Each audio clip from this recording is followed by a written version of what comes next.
자, 그래서 연준과 미국 재무부가 소위 말해서 물가 안정과 더불어 가지고 실물 경기도 같이 잘 유지를 하고 싶었던 거죠.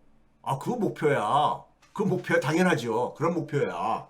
예? 당국 입장에서는. 근데 그 두 개가 그걸 유지하기 위해서 5년물, 10년물을 관리했다 이겁니다. 그러다 보니까는 실물 경기에 영향을 안 미친 거야. 주택시장에 영향을 안 미친 거야. 예? 안 미치다 보니까는 근데 인플레는 잡히는 것처럼 보여. 근데 잡힌 게 아니더라 이거죠. 잡힌 게 아니더라 이거죠. 예? 결과론적으로는요. 그렇죠? 그러면은 이게 물가가 안 잡힌 게 만약 확인되게 되면은 지금 이제 10년물이 4.7%를 막 오르락내리락 하고 앉았잖아요. 10년물 수익률이 4.7% 오르락내리락 하고 앉았잖아요. 그게 예를 들어서 5%를 넘어서 가지고 이렇게 만약에 간다면은 그러면 이제 충격이 오죠. 충격이 오죠. 네? 충격이 오죠. 자, 그 다음에 이제 엔저를 봐봅시다. 시간이 벌써 꽤 지났기 때문에 좀 빨리 좀 하려는데. 자, 예, 이 엘리자베스 워렌 이 여성분 저도 좋아하는 정치인입니다. 이제 슈퍼 엔저 못 막나 방치하나 이렇게 제목을 잡았어요. 슈퍼 엔저. 자, 지금 주말에 158.3행을 조금 돌파했죠. 158행. 근데 이게 여러분들 그 지난 주말 그러니까 이게 한 뭡니까? 하루 이틀 사이에 2엔이나 돌파했잖아요. 155엔 돌파했다는 것이 막 엊그저께만 난립했는데 156엔을 돌파했다가 156엔 돌파하고 나니까 158엔까지 그냥 순식간에 올라가 버렸잖아요. 그 다음에 이제 뭐냐면 JGB라는 게 Japanese Government Bond니까 일본 국채를 JGB라고 부릅니다. 약자로 쓰기가 더 이제 편해가지고 썼습니다. 영어로. 일본 정부채 10년물 수익률도 0.9% 돌파했잖아요. 같이 올라가는 거야. 지금 뭐냐면 엔화 가치도 떨어지고 미 국채 가격도 떨어지고 그러는 거죠. 같이 떨어지는 거죠. 돈 가치도 떨어지고 일본 국채 가격도 떨어지는 거죠. 그 엔화 가치는 뭐 1990년, 34년 전에 돌아갔다 그러는데 저는 1990년은 별로 의미가 없다고 보고요. 1986년 이때 1986년 7월 이전으로 돌아간 거예요. 이때가 이제 이게 뭐냐면요. 우리가 일본이 그러니까 소위 말해서 이 과거 그러니까 고정환율 때는 1달러당 360엔으로 못 받게 있었죠. 그러다가 달러 가치가 폭락하면서 260엔까지 떨어졌었죠. 그러고 나서 플라자 합의 터지고 나가지고 이게 130엔까지 내려가죠. 그러니까 이 1986년이면은 플라자 합의가 있고 나서 이제 바로 이제 그 직후입니다. 86년이니까 거의 얼마입니까? 거의 40년 전으로 돌아간 거야. 지금 보게 되면요. 그렇죠? 거의 40년 전으로 엔화 가치가요. 네? 그 다음에 일본 국채 10년물 수익률도요. 이게 언제 수준이냐면요. 작년에 11월 1일 날 딱 하루 11월 1일 날이 그때가 뭐였냐면은 미국 국채 10년물 수익률이 막 5%까지 막 이렇게 장중에 5%까지 막 근접할 때였었습니다. 그 충격으로 0.9553%를 기록한 적이 있었어요. 그 하루를 빼놓고는 최근에 10년물 수익률이 가장 높이 올라간 겁니다. 이게 언제 수준이냐? 그 하루 작년 11월 1일을 제외하면은 2012년 4월 이전으로 돌아간 거예요. 그럼 2012년 4월은 언제냐? 아베 정권이 출범하기 전입니다. 저희 민주당 정권이었었죠. 민주당 정권이요. 2012년 12월 달에 총선이 있었잖아요, 일본에요. 그래가지고 아베가 다시 컴백하잖아요. 네? 그리고 2013년부터 소위 말해서 아베노믹스가 2013년 4월 달부터 본격화되어지죠. 2013년 4월 달부터요. 그렇죠? 그러니까 아베노믹스의 핵심은 뭐냐면 돈을 찍어가지고 돈 풀어가지고 엔화 가치 떨어뜨려가지고 수출 늘리고 투자는 그러면 늘어날 거고 투자 늘면 고용도 늘고 고용 늘면 소득도 증가해가지고 그래서 소비도 늘고 소비 늘면은 소비세도 많이 거쳐가지고 일본 정부 부채도 줄어들 거다 하는 이런 이제 그러니까 개꿈을 꿨던 거잖아요. 예? 걷어갔잖아. 근데 아베노믹스 이전으로 10년물 수익률이 돌아간 거야. 돌아간 거예요. 그 얘기는 뭡니까? 사실상 그러니까는 아베노믹스가 끝났다는 걸 의미하는 거죠. 예? 시장 금리가 그러니까는 아베노믹스 이전으로 돌아갔으니까요. 그렇죠? 들어왔어. 자, 그러면 이렇게 봤을 때 지금 이 속에서 여러분들 우리가 주목을 해야 될 건 뭐냐면요. 자, 제가 이제 그 커뮤니티에다가 그런 얘기 올렸잖아요. 사적으로요. 160엔 돌파하고 1% 돌파하고 어느 게 더 빨리 진행될까? 예? 160엔 돌파하고 저기 더 돌파하고요. 여러분들은 어느 게 더 빨리 돌파할 것 같습니까? 어느 게 더 올것 같아요. 자, 일본 국채 보유액이요. 일본 국채 보유액이 작년 말 대비 그러니까 최근까지 해가지고 한 1조 한 6,600억 엔 정도 증가했습니다. 네? 증가했어. 네? 근데 이게 뭐냐면은 그 1년 전 같은 기간 동안에 비해 가지고는 크게 감소한 겁니다. 그 전에는 23조 엔 넘게를 증가했었어요. 그러니까 일본 은행이 돈을 찍어 가지고 일본 국채를 매입량이 굉장히 줄어들었다는 얘기죠. 거의 줄어들었다는 얘기야. 왜 그렇습니까? 국채를 사들이면은요. 국채 가격은 이게 안정되게 유지가 되어 가지고 국채 수익률이 올라가는 것을 막아줄 수 있지만은 반면에 뭡니까? 돈을 찍어내는 거잖아요. 그러니까 엔화 가치가 떨어지지.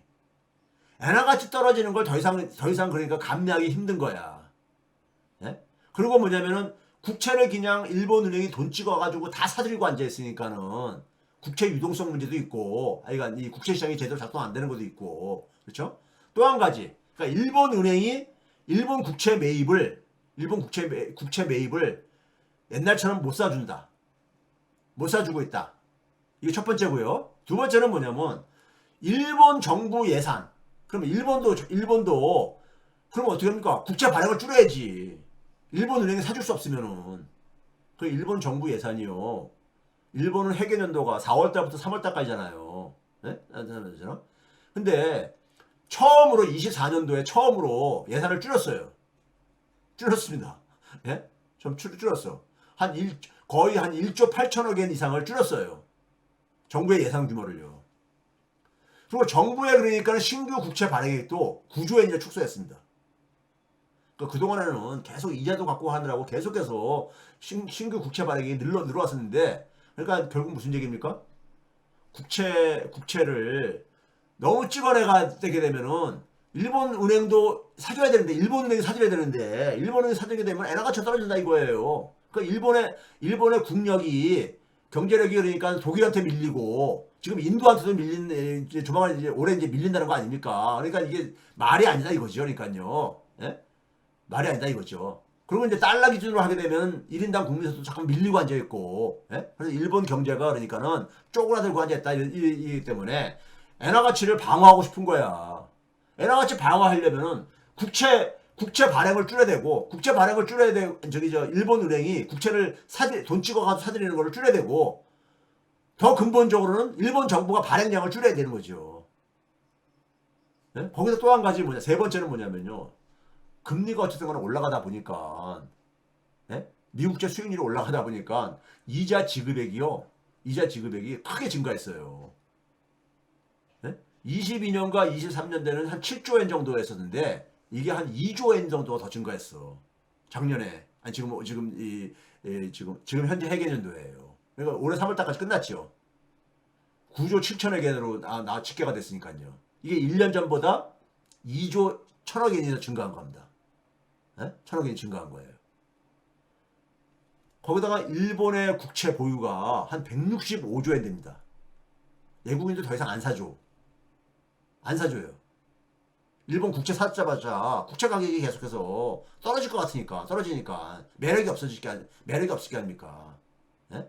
그러니까 이 네 가지 요인을 여러분들 염두에 두면서 한번 봐보세요. 자, 이게 뭐냐면은 막대기가 뭐냐면 일본 국채 10년물 수익률 추이입니다. 반면에 주황색은 미국 10년물 수익률 추이예요. 10년물 수익률 추이예요. 그럼 어때요? 미국 10년물 수익률이 이 기간 동안에 전체 기간 동안에 한 0.78% 정도 88% 포인트죠. 정도 증가를 한 거예요. P자가 빠졌네요. 그때 일본 국채는 0.28% 포인트가 증가한 거예요. 그건 절대적인 기준으로 볼 때는 미국채의 10년물 수익률이 더 많이 올라간 것 같잖아요. 그런데 비율로 보게 되면요. 비율로 보게 되면은 미국채 10년물 수익률은 올해 1월 달부터입니다. 올해 진짜 이 기간이 올해 1월 달부터 최근까지요. 미국채 10년물 수익률은 한 20%가 채 안 올랐어요. 상승률로 볼 때는. 근데 일본 국채 10년물 수익률은 45% 정도 올라갔어요. 더 빠르게 올라가고 있다는 얘기죠. 더 빠르게 올라가고 있다는 거죠. 워낙 단위가 낮다 보니까는 네? 이게 절대적으로 가지만요. 그래서 일본 국채 가격이 빠르게 폭락하고 있다는 거예요. 빠르게 폭락하고 있는 겁니다. 그러면 일본 국채를 보유하고 있는 주체들이 굉장히 미실현 손실이 지금 급증하고 있습니다. 미실현 손실이요. 미실현 손실. 실현되지 않은 손실액이요. 그러니까요. 그 다음에 이제 달러 지수하고 엔화 가치하고 한번 봐보세요. 달러 가치하고 엔화 가치 보게 되면은 이것도 올해 1월 달부터 최근까지요. 보게 되면은 상관성이 거의 92%로 거의 같이 움직입니다. 근데 이게 있잖아요. 4월 9일 날까지는요. 엔화 가치가 140 한 2엔이 좀 안 된 상태 속에서 152엔이 좀 안 되는 상태까지. 그러니까 얼마 된 겁니까? 한 10엔 정도가 올라간 거예요. 언제까지? 한 3개월 열흘 동안에 한 10엔 정도가 올라간 거야. 근데 4월 10일 이후 4월 10일이 뭐였었죠? 소비자 물가가 발표됐잖아요. 미국에서요. 소비자 물가 충격. 예? CPI 쇼크가 딱 발표되고 난 다음에 어떻게 됐습니까요? 지난 주말에 158.3엔까지 돌파를 했잖아요. 예? 그때부터 그러니까 4월 10일부터면은 지금 며칠 정도 지난 겁니까요? 예? 기껏해야 그러니까 4월 10일부터면 지금 그러니까 뭐 26일 정도까지면은 한 보름 정도 지난 거잖아요. 보름 만에 거의 그러니까 한 7엔 정도가 더 떨어진 거예요. 7엔 정도가. 그 전에 3개월 이상 동안에 한 10엔 정도 떨어졌던 것이 최근 한 15일 정도 사이에 한 7엔 정도가 더 떨어진 거예요. 굉장히 빠르게 지금 그러니까는 엔화가 더 떨어지고 있다는 얘기죠. 빠르게 떨어지고 있다는 얘기죠. 그렇죠? 이게 이제 그러니까 하나의 이 얘기는 결국 뭐냐? 달러가 강하면은 엔화 약세는 가속화될 수밖에 없다는 얘기예요. 근데 강달러는 왜 생겼느냐? 4월 9일, 4월 10일이 뭐였었습니까? 아까 얘기했듯이 소비자 물가 쇼크가 발생했을 때잖아요. CPI 쇼크가요. 그러면서 뭐냐면 어떤 분위기가 형성됐습니까? 아, 고금리 장기화 분위기가 형성된 거잖아요. 네? 금리 인하 물 건너갔다. 이런 분위기가 형성된 거잖아요. 그러니까 지금 뭐냐면 미국이 그러니까는 금리 인하를 하지 않는 한에 있어서는 엔화 약세가 불가피해진다 이거예요. 엔화 약세가. 이걸 여러분들이 머리에 염두에 둬보세요. 자, 그 다음에 엔화 가치하고 일본 국채 10년물 수익률을 딱 봐보세요. 보시게 되면요. 이게 이제 동조화가 쭉 이루어지죠. 예를 들어서요. 4월 9일까지 보게 되면은 일본 국채 수익률은 0.628에서 0.785로 그러니까 0.16 정도가 이렇게 변했잖아요. 그런데 4월 10일 이후에 한 보름 사이에 얼마 됐습니까? 보름 사이에 0.93, 0.93을 아까 93 근처까지 왔으니까는 어느 정도입니까? 1.5, 0.15% 정도가 점프를 한 거예요. 그러니까 거의 3개월 동안에 그러니까 수익률이 올라간 것을 최근 15일 만에 딱 갈아쳐 버린 거예요. 네? 올라가 버린 거죠. 엔화 가치도 어떻습니까? 앞에서 얘기했듯이 최근 4월 10일 이후에 빠르게 떨어지고 있잖아요. 지금 무슨 얘기냐? 일본의 국채 가격과 일본의 엔화 가치는 결국은 미국의 고금리가 얼마나 지속되느냐에 종속 변수로 전락했다는 얘기입니다. 네? 미국이 금리를 내리지 못하는 한에 있어서는 일본의 엔화 가치 하락과 일본의 국채 가격 하락은 피할 길이 없다는 얘기인 겁니다. 피할 길이 없다는 거야. 예? 그러니까 최근에 그러니까 시장이 고금리 장기화 분위기가 형성되면서 차별적인 공진화가 더 빠르게 이제 이게 국채 가격 하락과 일본 국채 가격 하락과 일본의 엔화 가치 하락이 더 빠르게 진행되고 있다는 거죠. 빠르게 진행되고 있다는 거예요. 자, 그런데 여러분들 기업들 아십니까? 저는 제가 이걸 비유로 일본몽이라고 붙였는데 사카키바라라고 우리나라에 꽤 알려진 사람이 있죠. 미스터 N이라는 별명이 붙은 사람. 이 사람이 소위 말해서 우리나라를 보면 차관급인데 과거에 소위 말해서 재무부 일본의 소위 말해서 모피아죠. 모피아의 대표적인 거죠. 예? 미스터 N이라는 별명이 붙은 사람이죠. 사카키바라라는 사람이요. 재무관이라는 게 이게 차관급입니다. 차관급인데 이게 2023년 10월 달부터 이 사람이 다시 우리 사회에 딱 등장을 하더라고, 이 사람이요. 그러면서 뭐냐면 작년 10월 달에 인터뷰를 했는데 뭐라고 했냐면은 엔저는 끝물이다. 끝물이다 그랬어요. 네? 근데 당시에 엔화 가치가 어느 정도였냐면요. 150엔을 아직 돌파하기 전이었었어요. 150엔을 돌파하기 전이었었습니다. 네? 그래서 끝물이다 하면서 그랬는데 그러면서 조만간에 엔달러가 120엔으로 내려올 거다. 네? 내려올 거다. 이런 얘기 했어요. 일본 경제 강해지고 엔화 가치도 강해지고 네? 이렇게 될 거다. 지금 엔저는 지금 이게 정상적인 게 아니다. 이러면서요. 네? 그러니까 일본 경제 이렇게 만만하지 않다는 얘기겠죠. 자, 근데 한 달 이후에 이제 또 그런 얘기합니다. 계속해서 엔화 지금이 저점이다. 그래서 올해 여름에는 이게 올해 여름이죠. 작년에 얘기했으니까요. 달러당 130원으로 간다 이거예요. 지금 160원을 지금 저 눈앞에 두고 앉아있는데 130원 간다고 이런 얘기 했었어요. 네? 그러니까 그러면서 뭐냐면은 당국이 개입할 필요 없다 이거예요. 어차피 떨어질 거니까는 어차피 엔화가 강세가 다시 돌아갈 거니까 왜? 왜? 저기 일본 경제 좋고 지금 그렇기 때문에 이런 소리를 계속해서 헛소리를 계속합니다. 이 사람이 이걸 국내에서는 이걸 계속해서 보도해주고 앉아있고 예? 그 다음에 뭐냐면은 또 이 사람이 한 얘기예요. 언제냐? 올해 3월 20일 날 그러니까 한 달 전 정도 되죠. 지난달 3월 20일이니까요. 이 미스터 N이 또 뭐냐면은 155엔대에 가게 되면 당국이 개입할 수도 있다. 이제 이렇게 한 거야. 이게 자기 말대로 안 가니까는 안 가고 이제 엔화가 계속 무너지니까 초조하지. 초조하지. 자기는 지금 뭐냐면 올여름이면 130엔대로 120엔대로 내려올 거라 했는데 거꾸로 반대로 그러니까 엔화가 계속 떨어지고 앉았으니까요. 그러니까 당국이 개입할 수 있다. 이렇게 얘기를 한 거예요. 한 달 전만이라 하더라도. 예? 한 거예요. 근데 155엔이 뭐예요 지금 158엔이 지금 무너졌는데. 그렇죠? 자, 그러고 나서, 최근에 또 이제, 연합에서, 이것도 3월 27일이니까 이제 지난달 이거죠. 또 이제 이 미스터 N하고 이제 인터뷰한 걸 했는데, 이때 또 뭐라 하냐면은, 우리나라 기자들 보게 되면, 우리나라 전문가들 있잖아요. 너무 사대주의적인, 지적인 사대주의가 심해. 얘 계속해서 이렇게 허풍 치는 사람을 계속해서 왜 이렇게 인터뷰를 하고 이 사람 기사를 써주는지 모르겠어. 네? 써주는지 모르겠어요. 여기에 이제 뭐냐면요. 일본 지금 이제 그 재무부 장관 스즈키죠. 스즈키 스니치. 재무부 장관이 일본 엔화가 너무 과도하게 떨어지고 앉아있다 이거예요. 그래서 모든 수단을 배제하지 않고 대응하겠다. 네? 우리나라 최상목이랑 비슷한 얘기를 하고 앉아있죠. 네? 이 당시에 어느 정도였냐면요.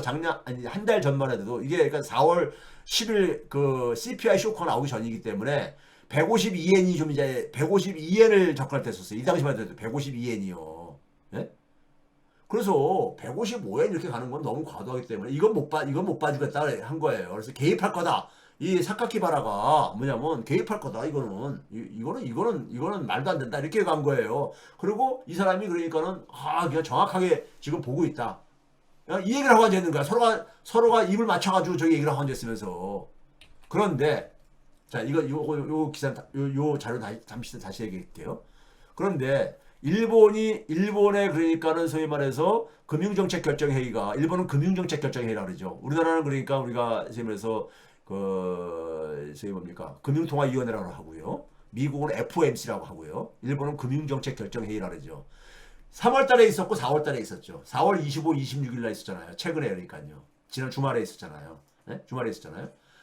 그 BOJ가 지금 엄중한 상황에 국채가 또 폭락하고 엔화 가치도 폭락하는 상황 속에서 회의를 열고서는 회의 열고 나서 그다음에 성명문이 나왔는데요.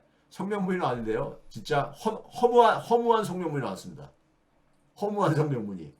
채권 가격이 폭락하고 앉아있고 엔화 가치가 폭락하고 앉아있는데 뭐라고 했냐면요.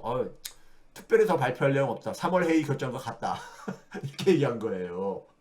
3월 회의 결정과 같다. 이렇게 얘기한 거예요. 그러니까 이 얘기는 뭡니까? 이 얘기는 뭐냐면은 일본 은행이 지금 무력감을 스스로 그러니까는 고백한 거잖아요. 이게 4월 26일자 이게 연합에서 이게 보드라는 건데, 그러니까 4월 달에 금융정책 결정회의를 하고 나서 지금 4월 달에 지금 최근 상황이 굉장히 빠르게 4월 10일부터 굉장히 빠르게 올라갔었잖아요. 빠르게 저 국채 수익률이 올라가고 일본 엔화 가치는 폭락하고 그랬었잖아요. 그런데 뭐냐면은 한가하게 3월달 회의한 거하고 내용 달라진 거 더 특별한 얘기 없습니다. 이러고 만 거야. 그러니까 얼마나 황당하겠습니까? 이 시장에서 그런 사람들은. 그러면 이거 이제 그러다 보니까 이제 시장에서 의문이 확대되고 있다 그러는데 여기서 기껏 핑계된 게 뭐냐면은 국채 가격이 계속 이렇게 떨어지면은 매입을 할 수도 있다. 할 수도 있다 이거예요. 그러니까 이제 국채 가격이 떨어진다는 얘기는 장기 금리가 올라간다는 얘기니까 올라가는 거니까요. 지금 이제 9.2%를 돌파해가지고 이제 1% 이제 근처까지 말이 치솟아 올라가고 앉았으니까는 금리 올라가게 되면 얘네들 이 국채가 폭락하고 금리 올라가게 되면 여러 후유증이 막 터지거든요.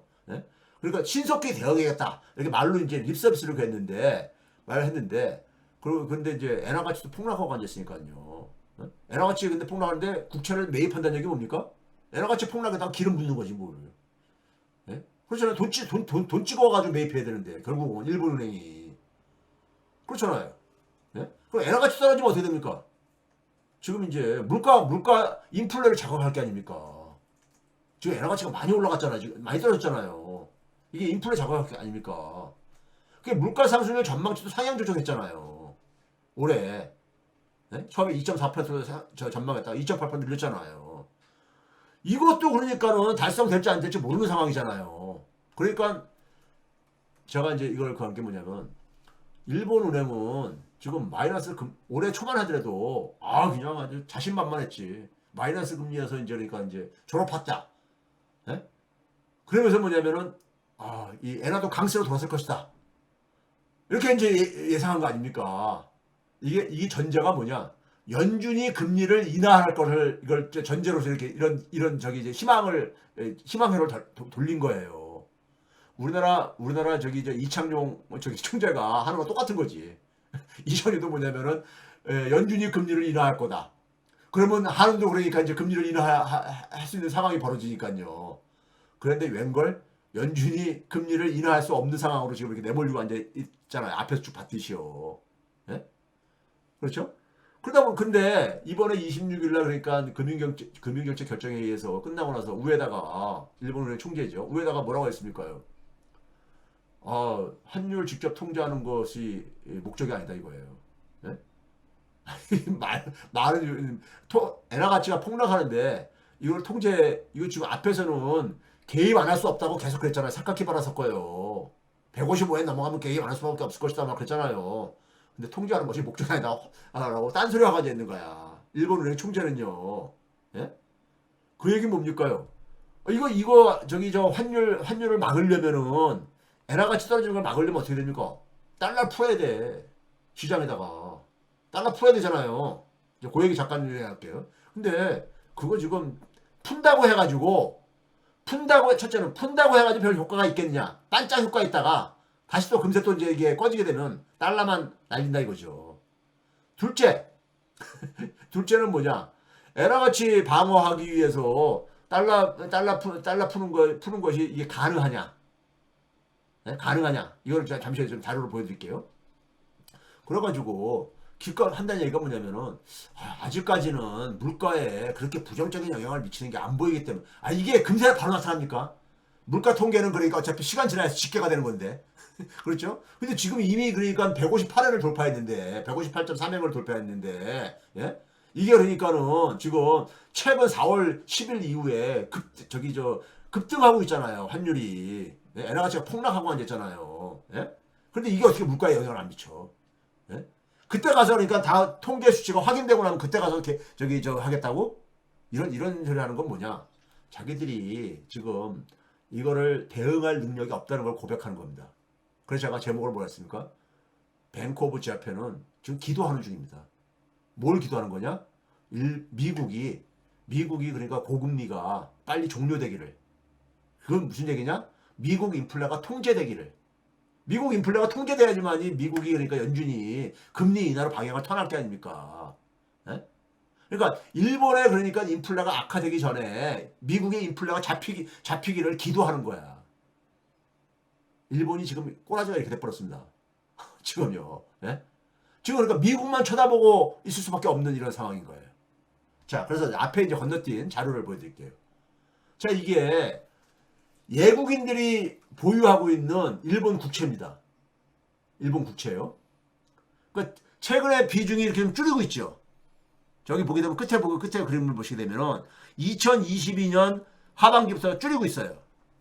절대 보유액도 줄이고 있고 비중도 좀 이렇게 줄이고 있죠. 그러니까 최대 많이 올라갔을 때가 거의 한 15%까지 보유했었다가 최근에 한 13.5%까지 지난해 연말까지 해가지고요. 13.5%가 줄었고 비중이 그러니까 전체 일본 국채 중에서요.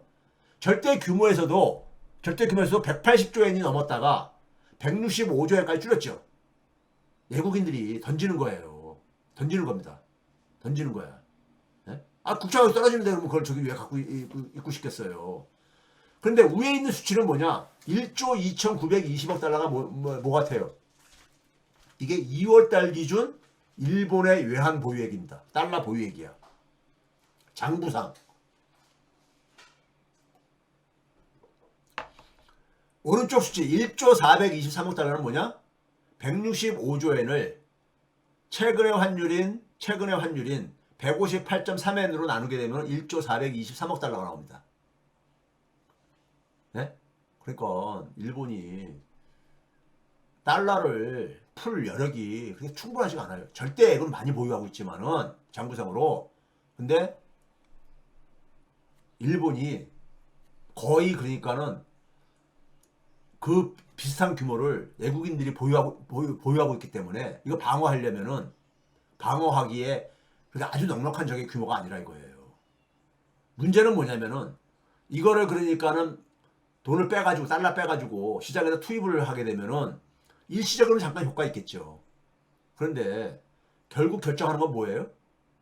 미국의 고금리가 끝나야 돼. 고금리가 안 끝나면은 달러 강세가 멈추지 않고 그러면 엔화 약세는 잡을 수가 없죠. 근본 원인은 그거잖아요. 그럼 괜히 그러니까 달러만 낭비하게 되는 거지. 달러 낭비하게 돼가지고 외국인이 보유한 것보다 만약에 이게 줄어들게 돼보세요. 그러면 시장에 대혼란이 옵니다. 대혼란이 옵니다. 더군다나 국채 가격이 떨어지는 이런 상황 속에서. 그렇죠? 그렇죠? 자, 그러니까 여기 엔화 샀다가 물려있다고 그러시는데 밤님이 이게 그러니까 착각기 봐라 이런 사람들 얘기 듣고 저기 가신 거 아니에요. 예?